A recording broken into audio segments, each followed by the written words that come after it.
You're listening to the How to Talk to Girls podcast with your dating coach, Trip, from tripadvice.com. Do you struggle with getting girls to like you? You'll learn step by step how to talk to girls to create deep connections, whether it be for one night of wild fun, a 1-week fling. Are you currently involved in a sexual relationship? Or for a lifelong partner. Full of long-lasting pleasure. Here's your host, Trip. The How to Talk to Girls podcast. This is your host, Trip, from tripadvice.com. And today's episode, we have a special guest. Her name is Dawn Maslar, and she is from dawnmaslar.com. And she's got some pretty interesting little factoids on how to get a woman to fall in love with you. She actually goes through the scientific reasoning why men and why women fall in love. Really interesting stuff and very cool stuff, because if you know how to get a woman to, or I should say, if you know how a woman falls in love, then you'll be able to learn how to get a woman to fall in love with you. And it's also just really cool to learn about ourselves, how we fall in love, what it is that we react to when we're with a woman. So you're going to hear right now from Dawn Maslar from dawnmaslar.com. And she's got a book coming out soon that I think you should check out. It's called Men Chase, Women Choose. Check that out.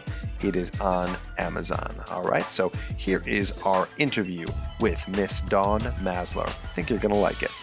Hey, Dawn, how's it going? Fantastic, Trip. How are you? I am freaking awesome, and I'm so excited to have you on the podcast today. We're speaking with Dawn Maslar from dawnmaslar.com. And she has a new book coming out very soon called Men Chase, Women Choose, and I highly suggest you check that out. We'll be talking about some of the things from that book today on the podcast and talking all about how women fall in love and some of the cool science behind it. And hopefully, Dawn, maybe you can help us out here and give us some cool tips for the guys, so once they understand kind of how this all works, maybe how they can implement it to be able to get women to fall in love with them. How does that sound? Absolutely. That sounds fantastic. Cool. So tell us a little bit about yourself and how you got into this and a little bit of your background. Well, I'm a biologist. I've been a biology professor for over 12 years, but I was unfortunate with when it came to love. I had a kind of a broken picker. I was attracted to the wrong men. And I struggled with this for a while, and I finally did some work on myself, and I broke the addiction to the men that were wrong for me. And because I was so excited about that, I wrote a book and I started working with women, but the same question kept coming up all the time. How does love work? And if you read self-help books and dating books, everybody has their different opinions. And I didn't want opinions. I wanted something that was based on science. So as a researcher, that's what I started doing. And I spent the last 5 years researching the science of love. So I wanted to understand what causes attraction. How do you get from attraction to dating? What happens in dating to have somebody fall in love? What happens when you fall in love? And how can you have long-term love? And that's what that book, Men Chase, Women Choose, is all about. I ended up finding the 4 stages of love. And we'll talk a little bit about that today. That is fantastic. So let me ask you, where did you find some of this information? You said you wanted to look up more scientific stuff. So where exactly did you end up getting that from? Well, fortunately, since I am a biologist, I have university affiliations, so I have access to all the journal articles. So I basically spent 5 years sitting in the journal article stacks. Not literally, was able to do it virtually, but it's all peer-reviewed based on scientific experiments that were backed up and confirmed. Well, somewhat confirmed. That's a big thing in science now. There's not that many people that are confirming them so much anymore, but it's all peer-reviewed. Wow, that's amazing. Cool. So, well, let's first start talking about the 4 stages of love. I think that's a great place to start, and we can kind of go from there. All right, well, I'll go real quick. The first stage is not really love at all. It's just attraction. It's kind of the gatekeeper. You have to go through traction to get to fall in love. The neurotransmitter that pops into your brain is norepinephrine. That gives you that fight or flight response, the sweaty palms, the dilated pupils, that nervousness that you feel, all that is a signal that that's attraction. And we can talk about some of the factors that are involved in attraction. Now, if you decide that you want to look at that person a little bit more, that you're really attracted to them, then you go into the dating phase or the courtship phase.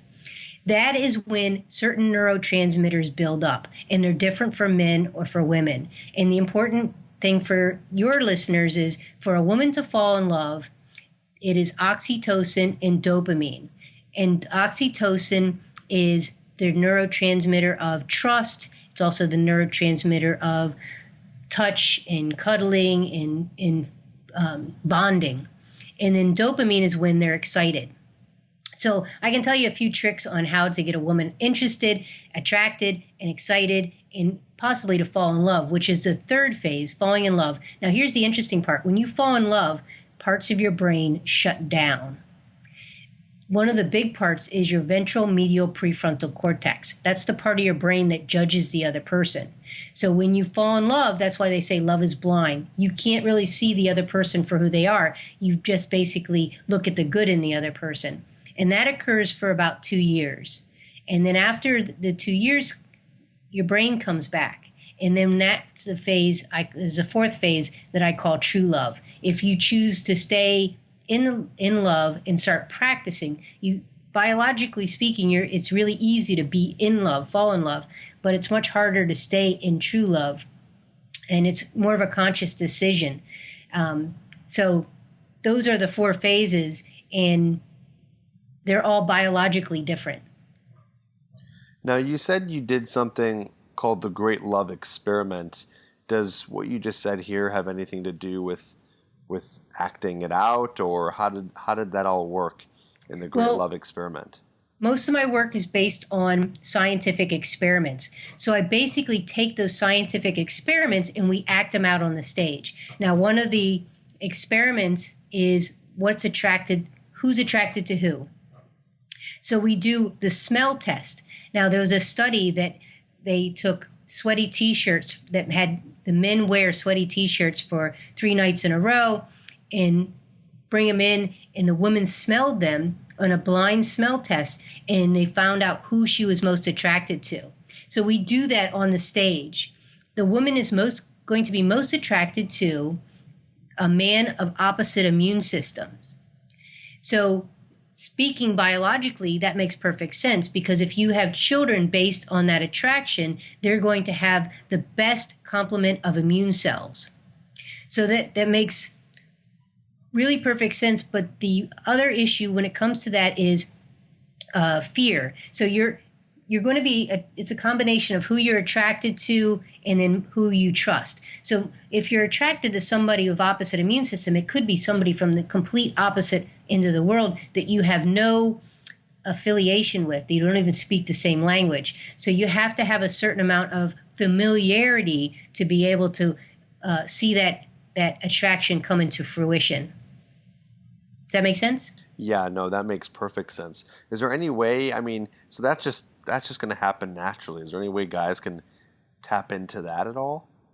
Well, it's hard for them to tap into that immune system response because it's your immune system. There's nothing you can do about it. But the thing is, if you're a guy and let's say you're attracted to a woman and she's not that attracted to you, you shouldn't feel bad about it because it's just biologically not in the cards for you. But there are things you can do to enhance it.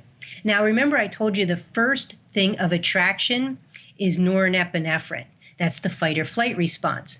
You ever notice, you've probably heard this before, that women are attracted to the bad boy type, right? Yes, definitely. I actually just made a video on that within the past couple months about this idea of teaching guys how to become more of an edgy bad boy type because women are attracted to that. Well, the thing that they're really attracted to is the excitement. And that excitement or that uncertainty gives you a feeling of when you're excited or you're scared, you get adrenaline. And that adrenaline feels just like norepinephrine. So it can feel like you're attracted to somebody even though you're scared. So that's the irony. They did a study, it was back in the 70s, and they had men walking across a bridge. One of the bridges was over a babbling brook that nothing could happen. The other bridge was over a big swaying, it was a bridge that was swaying over a river of jagged rocks, and it was a big long fall down, and it didn't have very secure ropes, and the ropes were kind of low, so it gave you that feeling that you could fall at any minute and then perish onto the rocks. They discovered that the men that were on that high, scary bridge were more attracted. They had a woman come out onto the bridge to talk to them, and they were more attracted to the woman that was on the scary bridge, not the woman on the babbling brook bridge. So some of the things that you can do to enhance attraction is kind of enhance that fear factor. So that edginess helps with a little bit.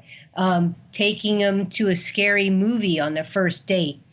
You remember back in the day, you're probably not old enough, but there used to be something called the Tunnel of Love.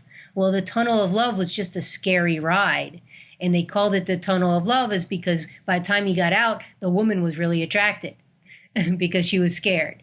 So it's creating and there's a delicate balance there. You don't want to scare somebody and like scare her away, but creating that edginess, creating a little bit of that adrenaline, excitement, taking her out on an exciting trip on the first date, parasailing or my boyfriend took me out on an airplane ride, which was a little nerve-wracking because of a two-seater, and we've been together for 10 years, so you see how that worked. Things like that.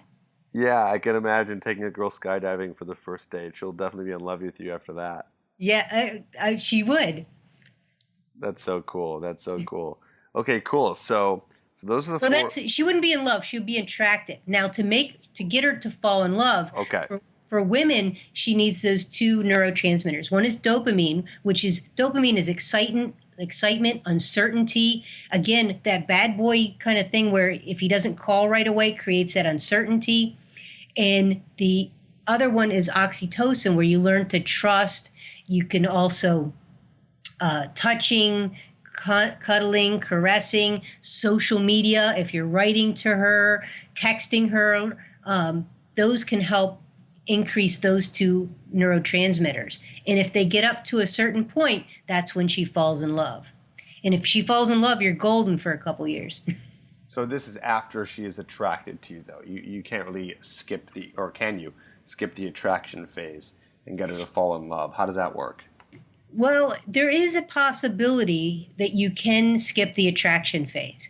And we've seen it before with people that start off with friends, and then all of a sudden she falls in love because they do fun stuff together. The dopamine increases, and then the attraction between them, the familiarity, the trust increases the oxytocin.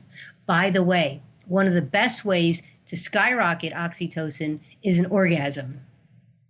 So if you get her to sleep with you, you have a higher chance of her falling in love.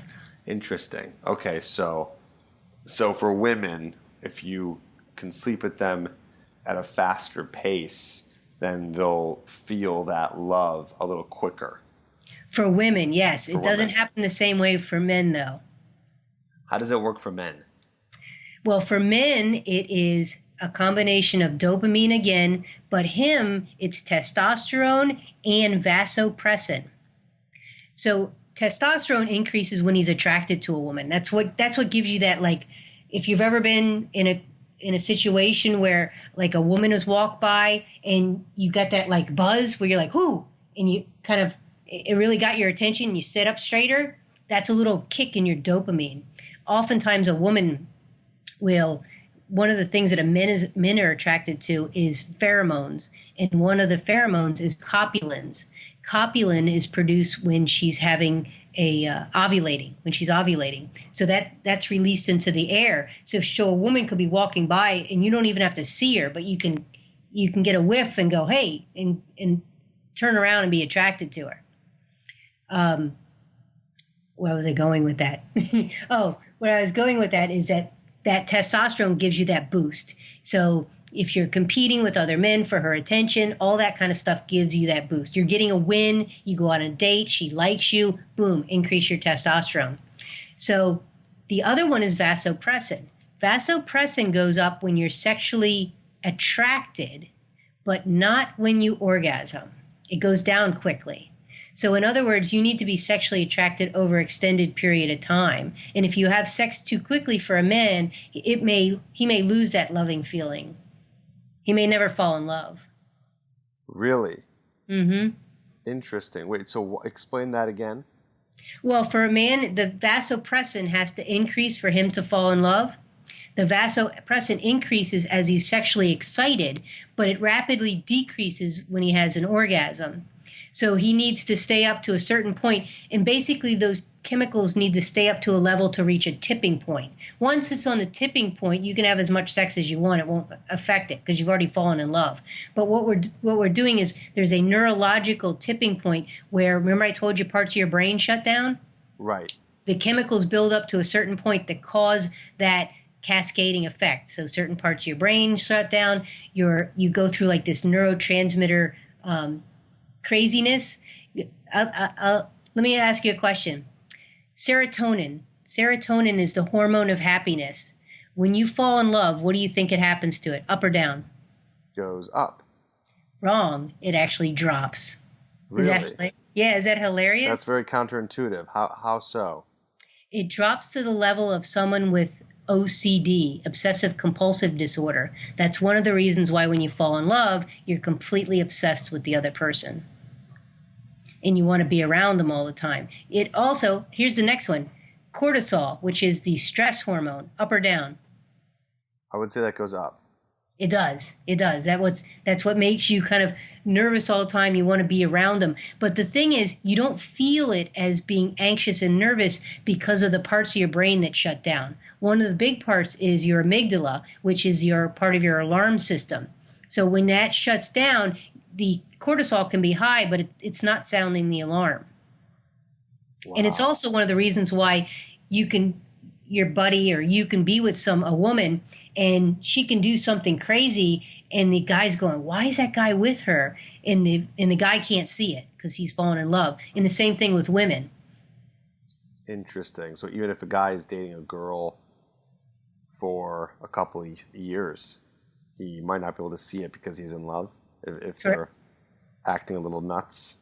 Yes, correct. But it wears off. And here's the thing. It wears off around the 2-year mark. Guess when the highest divorces are in the United States? 2 years? Yes, there you go. All right, I'm 2 for 3 so far.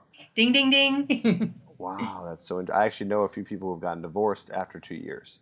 Mm-hmm. Or around that time, like 2 to 3 years. Right. It doesn't wear off right at the 2-year mark. It's between 1 and 3 years. Now, is this 2 to 3 years from meeting and dating, or 2 to 3 years from falling in love? From falling in love. Okay. So how long typically would it take on average for a woman to fall in love with a man and a man to fall in love with a woman? Well, that's a good question. And I don't think they've done some research, and different countries actually fall in love at different times. In the United States, it takes between 2 months and 1 year is what the average research shows. Now, if you want somebody to fall in love quicker, you go to one of the colder Danish states. I forgot exactly which one. I think it was Norway. They fall in love quick. Or Finland. Why is that? I don't know. I wonder if it has to do with like the cold. The people that, if you think about it biologically, if you think from an evolutionary standpoint, if it's a cold place, you want them to fall in love quicker so they get together, stay warmer. Survive. Exactly. Yeah, and be able to come together and have more resources, things like that. Correct. Yeah, that makes sense. Wow, that's really interesting. Okay, very cool. So yeah, what else can you tell us about this idea of love and what makes a woman attracted and fall in love? What else you got? Okay, so the big thing for a man is trust, to win a woman's trust. One of the best, and you're basically disarming her defenses. That's what oxytocin does. And so one of the biggest things you can do is humor. We've heard this before that, guys tell, if you get a woman to laugh, when she laughs, she's producing oxytocin. So that's one of the best things you can do. If you've got that kind of you want to do it in a way that's going to be lighthearted, that's not, that puts her at ease, those kind of jokes or those kind of kidding around type of things. And when that happens, she'll produce that oxytocin. The other thing you can do is actually, this is really bad for me to even be saying it, but you can actually buy oxytocin in a spray. Is that what pheromones are? No, that's not pheromones. Oxytocin is oxytocin. So, but there are companies that produce like oxytocin sprays, and it helps it can help even later on to keep you bonded, keep you happy. You want the guy when, I didn't tell you what happens to a man when he falls in love. Okay, let's talk about that, and then we'll come back to the oxytocin spray. Well, oxytocin, if you got a spray, you could actually spray it on you. And if she gets close enough, she can actually inhale it. And it actually decreases her reservation, her defensiveness. So does that actually work? Oh, yeah. Yeah, they've used oxytocin sprays on different experiments. It helps with sexual dysfunction. It helps with decreasing, the fear of new people, the neophobia. It helps in a lot of different things. So yeah, you have to do it kind of fresh. You can't. So you almost have to like have it on, have the spray, and then like go in the rest. You meet somebody you like, and then go in the restroom and spray it. You can't like put it on probably before you go and try to head out. Oh, you're saying it should be with someone who already is attracted to you? Yes, you would have to. Yeah, you would have to get through that attraction phase, because the attraction is kind of the gatekeeper. There's a lot of things when it comes to attraction that can be difficult to perpetuate the falling in love phase, the dating phase where the neurotransmitters build up, because every one of your senses has a veto or can veto. So, for example, you see something, you're attracted to a woman, and you get up close and you notice something you don't like about her. You see something you don't like about her. Maybe she has the man hands or some. Remember that Jerry Seinfeld? He didn't like women with man hands.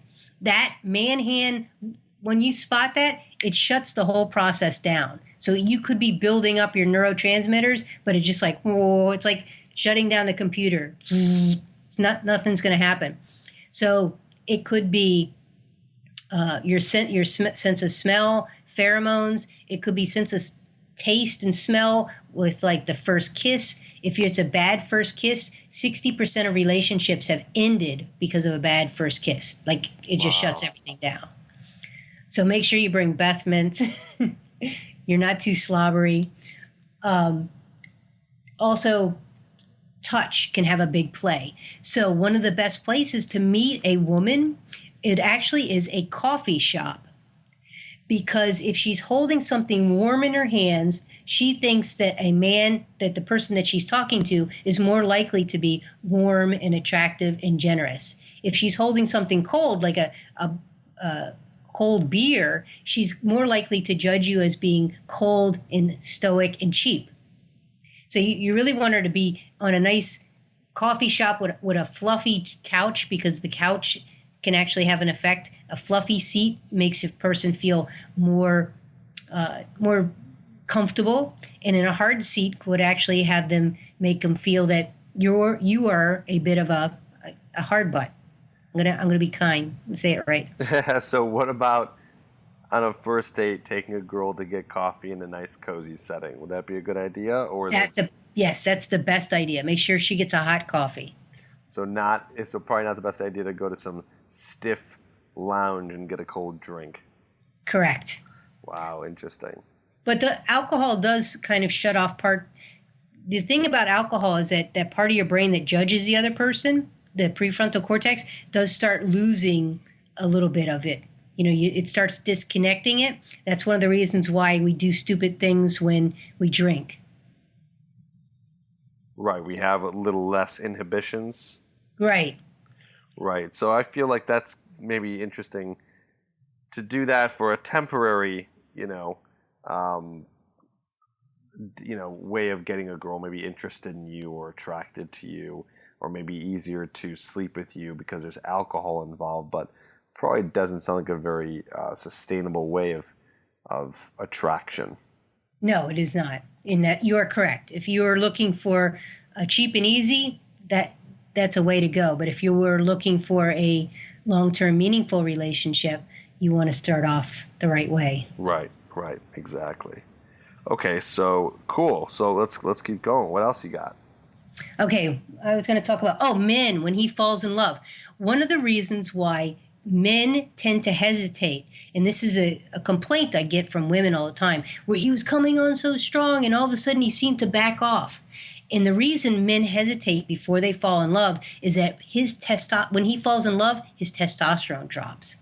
So if you're a man and you've got something going on, let's say you got a degree to finish or a business to start, or you've got something that you want to accomplish, you are going to naturally hesitate falling in love because of that drop in the testosterone.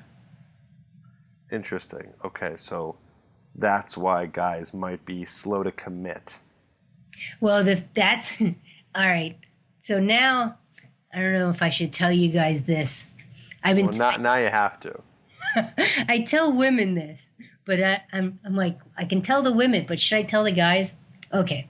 What causes the drop in the testosterone? What causes the men to fall in love? So they did a study in the United States Air Force, and they followed all these guys around for about 10 years, and they kept taking samples of them, and one of the samples that they took was testosterone. And they found that his testosterone was high when he was single and would drop when he was married. And it would go up again right before a divorce. In fact, the increase became a precipitating factor. They knew that he was going to divorce when it went up again. So they said, they went to Harvard. Harvard wanted to know what caused the drop. Was it the marriage or was it commitment? So they did another study with men that were single, married, and in a committed relationship. And what they found was that the single guys had the high testosterone and the married guys had the lower testosterone, and the committed guys did not differ from the married guys. So what does that mean? That means that the man's testosterone drops not when he gets married, but when he commits to a woman. Okay, so it doesn't have to do with marriage. There's no difference, what you're saying, between marriage and commitment for the guy's Correct. Testosterone to drop. Correct. And the interesting thing is it happens the same way when a woman commits to a woman, her testosterone drops. But when a man commits to another man, it doesn't drop. You're saying in gay relationships? Correct. Whoa, interesting. So what does that mean? Well, overall, how does that play out in these long-term relationships? It keeps you at home because it drops, but it doesn't drop the same way. It doesn't drop like just drop. It's still high in the morning. So when you get up, your testosterone's high, you go home, you get out, you go to work, you hunt or, you go hunting. And about 5 o'clock, your testosterone starts dropping. So when the other guys are wanting to go out and have fun and, party, you're not feeling that. You just want to go home. So that it's kind of Mother Nature's way of keeping you around. Wow, interesting. Okay.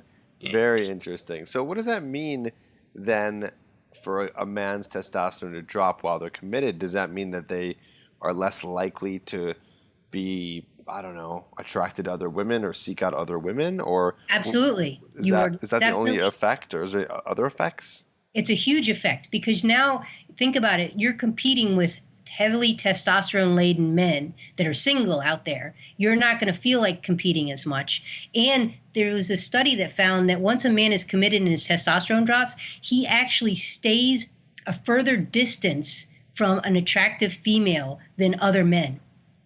So you're not even going to go that close to a woman who's a potential mate or a potential other mate. So what that does is it's Mother Nature's way of keeping you around. So it makes sense. I mean, think about it. If a man and a woman get together, they fall in love, they're more likely to have a child, and that child needs you, especially in the beginning, in the younger years. So when his testosterone drops, that makes him, take care of his family, want to come home at night, not want to compete, not want to run around and have other women. You still there? Oh, sorry about that. I think I cut off for a second. Yeah, I'm still here. I hear you loud and clear. So what I wanted to ask you was going back to before we were talking about is in terms of a woman trying to get a man to fall in love, are you telling women to not sleep with men for a while so that he sticks around? It's not so much the sleeping with him. It's more or less asking for a commitment prior to sleeping with him. Okay, got it. So how does that play out? A woman needs to set her standards or her requirements. So when she starts dating, she basically tells him in the beginning that she is looking for a long-term relationship. So when it comes to the part where he's like, I'd like to get into a sexual relationship with you, she can say, I'm wildly attracted to you, but I do not want to sleep with anybody until I'm in a committed relationship. And then that's up to him to ask. And you have to let the guy ask because he has to struggle with that drop in the testosterone. And if you try to force it, it raises his testosterone up to a point where he may not ask. How do you mean? What? How do you mean? There's testosterone gets raised by two ways. One way is attraction. The other way is confrontation. And if you raise it when it comes to confrontation, it may turn him off. It may, because, that's the other thing. Remember the oxytocin we talked about, the bonding hormone? Yeah. When his testosterone drops, it makes him more susceptible to oxytocin. Okay. It blocks oxytocin when it's high. So he's less likely to be. I see. Here's an interesting story. Do you know about Valentine's Day? I know a little bit about it, like why it was created. How it started, yes. No, I do not. Okay, so Saint or Valentine, who's not even a saint back then, was around during Emperor Claudius's reign. And Emperor Claudius would not allow his men to marry, which made perfect sense. If you were trying to get in a very aggressive fighting force, you would want all those guys to have tons of testosterone. You wouldn't want them to commit and have the testosterone drop. But I'm sure he didn't understand all the biology of it, but that's what would happen. So what was happening was that Valentine was secretly marrying the men. Of course, when he did that, their testosterone dropped, which caused Emperor Claudius to be upset, and they ended up putting him in prison, and he was writing notes to the prisoner's daughter or something, and that became the first Valentine, and then eventually he was put to death for doing that. But the point is that Emperor Claudius knew something, that intuitively knew something was happening with the commitment and the testosterone, that his fighting force was much more aggressive if they were not married. So when a man gets married or a man commits, he's going to kind of lose his mojo. He's going to lose some of that aggressiveness, which is good because you don't want to be in a relationship fighting all the time, being aggressive all the time. And there was a reason why I said this, and I forgot what it was now. We were talking about something. What was it? I think we're talking about oxytocin. Oh, okay. So when that drop happens, it makes him more susceptible to oxytocin, which is the bonding hormone, the trusting hormone, kind of makes him more universal, like more loving of a person, more sympathetic, empathetic, compassionate. So it gives him a lot of those really great qualities that are great for a relationship. And it's also great for a father. Right. Understanding. And the thing is, and by the way, if a man, here's another thing I can tell you, you might not want to hear this. Tell us. If you get married or if you commit and your wife has a baby that's a female, your testosterone level can drop to castration levels. So what effect will that have? That can make you a little bit sluggish. So it can, women complain, oh, we've been in this relationship for a while and he just sits around on the couch. It's like, yeah, it happens because you committed to you. That's what happens. It can make you a little bit more sluggish, less competitive. So if you have 2 to 3 daughters, you're going to be really sluggish. Yeah, but you're going to be a lot more sweet. You're going to be very sweet and kind and compassionate and understanding. Yeah. Wow. Very interesting. Very interesting. Cool. Okay. Let's reverse it again and talk maybe a little bit more about what guys can do to kind of hack into this idea of attraction and love. Do you have any other thoughts for us or tips on that front? Okay. So the other, you got to get to attraction. But once you start dating, we talked about oxytocin, but the other one is dopamine. And dopamine, you may be familiar with, if you remember the Candy Crush addiction a while back, that Candy Crush created dopamine. And they said that was the perfect woman enhancer, because the way that Candy Crush was built, because it gave her a little bit. It made her work for it a little bit. When a man has to work for it, it increases his dopamine, and both of them have to have that dopamine increase. That it also increases with uncertainty. So if you come off, one of the big turnoffs with women is a man who comes on too strong or too needy. So playing it cool, but being there is important. You don't want to be too, there's those rules that they're kind of silly, but they say don't call wait a day to call her after you meet it or something like that. I mean, you can text that it was a nice thing, but it's more it's the excitement. Dopamine increases with excitement, anticipation, looking for the reward. It really increases with gambling. So those type of things that can cause that feeling can increase her dopamine. So you need to have both of those. Okay, got it. So is that what creates attraction, or is that what creates the girl to want to be a girlfriend and kind of fall in love? That causes her to want to be a girlfriend and fall in love. Hitting those little kind of dopamine spikes. Correct. Got it. Very interesting. Just like Candy Crush. That's hilarious. Well, that's so funny.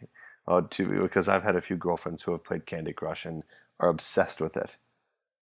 So for attraction, one of the things, if a guy, we're most sexually attracted to the color red. So if a guy has an online profile, if he's online dating, you want to either wear a red short or a red background, or at least have one of the pictures have red in it, preferably your main one. Also, no gym bags or gym equipment or gym shots. It's a turnoff. The best thing, if you want to have a prop on your pictures, you can have two different ones. Do you know what they are? A pet? A puppy, yes. Okay, so specifically a puppy. Well, you can do a pet, but a puppy's the big winner. Puppy and a child. No, the other one's a guitar. Oh, interesting. Why is that? They just did a study. They found that women are more sexually attracted to men with a guitar. Okay, so on an online dating profile, hopefully you play guitar and you have a puppy, and you got a couple pictures of those. That will be ultimate, sounds like. In red. In fact, Adam Levine on Maroon 5, his best-selling album, there was a picture of him on a red couch with a red background with a guitar. Wow. That is amazing. That's so cool.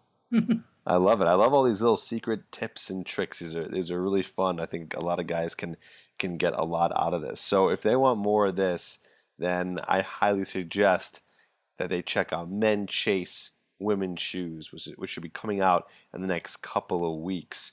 And where can they get that? On Amazon or your website, donmaslar.com? On Amazon, in any bookstore. Awesome. So cool. How long have you been working on that book for? 5 years. Holy cow. That is amazing. Well, go out and check that. And I can't wait to get my hands on a copy as well. And so a lot of the things that you talked about today, is that in the book? Yes. Very cool. Very cool. Any last words for the guys who are listening? Any last thoughts, tips, ideas? Or just big ideas for any guy who's listening?